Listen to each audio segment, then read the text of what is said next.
പമ്പാ നദി. പമ്പാ നദി എന്ന് പറയുമ്പോൾ കേരളത്തിലെ 44 നദികളിൽ ഏറ്റവും നീളത്തിൽ 3-ാം സ്ഥാനത്തുള്ള നദിയാണ് പമ്പാ നദി. 176 കിലോമീറ്റർ നീളത്തിൽ ഒഴുകുന്ന നദിയാണ്. അത്രയും 176 കിലോമീറ്റർ നീളത്തിൽ ഒഴുകുന്നതാണ് പമ്പാ നദി എന്ന് പറയുന്നത്.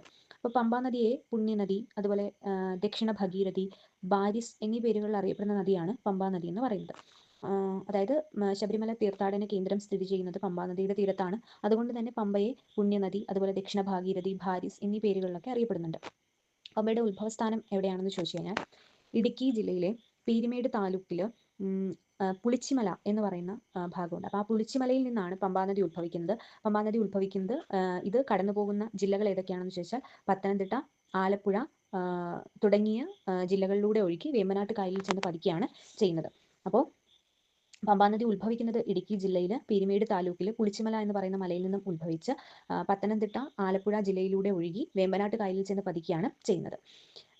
ഈ പമ്പാ നദിയുടെ പോഷക നദി എന്ന് പറയുമ്പോൾ അഴുതയാർ, കക്കിയാർ, കക്കാട്ടാർ, അച്ചൻകോവിലാർ, കല്ലാർ തുടങ്ങിയവ പമ്പാ നദിയുടെ പോഷക നദികളാണ്. അതായത് പമ്പാ നദിയുടെ പോഷക നദികൾ എന്ന് പറയുമ്പോൾ നമുക്ക് ഒരു കോഡിലൂടെ ഓർക്കാൻ പറ്റും.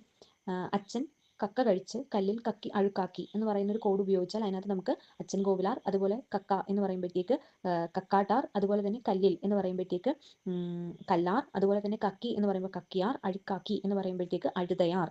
ഇത്തരത്തിൽ ഉള്ളത് പമ്പാ നദിയുടെ പോഷക നദിയാണ്, അല്ലെങ്കിൽ ട്രിബ്യൂട്ടറി ആണെന്ന് പറയാൻ പറ്റും. ത്രിവേണി പാലം സ്ഥിതി ചെയ്യുന്നത് പമ്പയ്ക്ക് കുറുകെയാണ് ത്രിവേണി പാലം സ്ഥിതി ചെയ്യുന്നത്.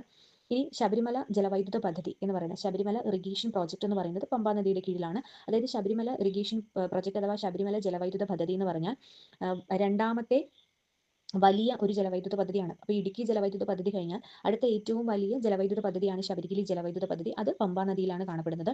അതുപോലെ തന്നെ മിനി പമ്പ പ്രോജക്റ്റ് എന്ന് പറഞ്ഞാൽ അത് പമ്പാ നദിയുമായിട്ട് ബന്ധപ്പെട്ടതല്ല, അത് ഭാരതപ്പുഴയുമായിട്ട് ബന്ധപ്പെട്ട ഒരു പ്രോജക്റ്റാണ് മിനി പമ്പ പ്രോജക്റ്റ് എന്ന് പറയുന്നത്. ഇനി ഭാരതപ്പുഴയുമായിട്ട് ബന്ധപ്പെട്ട് പ്രധാനപ്പെട്ട ജലവൈദ്യുത പദ്ധതികൾ ശബരിഗിരി ജലവൈദ്യുത പദ്ധതി നമ്മൾ പറഞ്ഞു, അതുപോലെ തന്നെ കക്കാട് ജലവൈദ്യുത പദ്ധതി, അതുപോലെ തന്നെ കക്കി ജലവൈദ്യുത പദ്ധതി. ഇതെല്ലാം പമ്പ നദിയുമായിട്ട് ബന്ധപ്പെട്ട ജലവൈദ്യുത പദ്ധതികളാണെന്ന് പറയാൻ പറ്റും. ഇനി പമ്പയുടെ തീരത്തുള്ള പ്രധാനപ്പെട്ട തീർത്ഥാടന കേന്ദ്രങ്ങളും സ്ഥാപനങ്ങളും ഒക്കെയാണ് നമ്മൾ പറയുന്നത്. കോഴഞ്ചേരി മാരാമൻ കൺവെൻഷൻ നടക്കുന്നത്, അതായത് ഏഷ്യയിലെ തന്നെ ഏറ്റവും വലിയ ക്രൈസ്തവ സമ്മേളനമാണ് മാരാമൻ കൺവെൻഷൻ എന്ന് പറയുന്നത്. അത് പമ്പാ നദിയുടെ തീരത്താണ്. അതുപോലെ തന്നെ ഹിന്ദുമത സമ്മേളനമായിട്ടുള്ള ചെറുകോൽപ്പുഴ കൺവെൻഷൻ അത് നടക്കുന്നതും പമ്പാ നദിയുടെ തീരത്താണ്. അതുപോലെ തന്നെ ആറന്മുള ഉത്രട്ടാതി വള്ളംകളി അതും പമ്പാ നദിയിലാണ്. അതുപോലെ തന്നെ സെന്റ് ജോസഫ് നിർമ്മിച്ച നിരണം പള്ളി അതും പമ്പാ നദിയുടെ തീരത്താണ്. അതുപോലെ തന്നെ പരിമലപ്പള്ളി, അതുപോലെ തന്നെ ആറന്മുള പാർത്ഥസാരഥി ക്ഷേത്രങ്ങളൊക്കെ പമ്പാ നദിയുടെ തീരത്താണ്. അതുപോലെ പമ്പാ നദിയുടെ ദാനം എന്നറിയപ്പെടുന്ന ഒരു പ്രദേശമാണ് കുട്ടനാട് എന്ന് പറയുന്നത്. ഈ പറയുന്ന പമ്പാ നദിയിലാണ് ആറന്മുള ഉത്രട്ടാതി വള്ളംകളി നടക്കുന്നത്. അതുപോലെ തന്നെ ചമ്പക്കുളം മൂലം വള്ളംകളി നടക്കുന്നത് പമ്പാ നദിയിലാണ്. രാജീവ് ഗാന്ധി ട്രോഫി നടക്കുന്നത് പമ്പാ നദിയിലാണ്. അതുപോലെ തന്നെ പമ്പാ നദിയുടെ പോഷക നദിയായിട്ടുള്ള അച്ചൻകോവിൽ ആറിലാണ് മദർ തെരേസ വള്ളംകളി നടക്കുന്നത്, അവിടെയുമാണ്. അപ്പോൾ ഇതെല്ലാം പമ്പാ നദിയുമായിട്ട് ബന്ധപ്പെട്ടാണ് കാണപ്പെടുന്നത്. അതുപോലെ തന്നെ പമ്പാ നദിയുടെ പോഷക നദിയായിട്ടുള്ള അച്ചൻകോവിലിൽ സ്ഥാപിക്കപ്പെട്ടിട്ടുള്ള ഒരു ഒഴുകുന്ന സോളാർ പ്ലാന്റ് ഉണ്ട്. അതായത് നാഫ്ത ഇന്ധനമാകുന്ന ഒരു കായംകുളം താപവൈദ്യുത നിലയം, അതും എവിടെയാണ്? അച്ചൻകോവിലാണ്. ആ താപവൈദ്യുത നിലയത്തിൽ ഒരു ഒഴുകുന്ന സോളാർ പ്ലാന്റ് ഉണ്ട്, ഫ്ലോട്ടിംഗ് സോളാർ പ്ലാന്റ് ഉണ്ട്. ആ ഫ്ലോട്ടിംഗ് സോളാർ പ്ലാന്റ് അച്ചൻകോവിൽ ആറിലാണ്. അതുപോലെ തന്നെ നാഫ്ത ഇന്ധനമായിട്ടുള്ള കായംകുളം താപവൈദ്യുത നിലയമുണ്ട്. അപ്പോൾ കായംകുളം താപവൈദ്യുത നിലയം എന്ന് പറയുമ്പോൾ ആദ്യത്തെ താപവൈദ്യുത നിലയമാണ്, നാഫ്ത ഇന്ധനമായിട്ട് ഉപയോഗിക്കുന്ന ആദ്യത്തെ താപവൈദ്യുത നിലയമാണ് കേരളത്തിലത്. അത് ഈ പറയുന്ന അച്ചൻകോവിലാണ് കാണപ്പെടുന്നത്, ആലപ്പുഴ ജില്ലയിലാണ്. ഇനി അതുപോലെ തന്നെ പെരുന്തേനരുവി എന്ന് പറയുന്ന വെള്ളച്ചാട്ടം അത് പമ്പാ നദിയിലാണ്.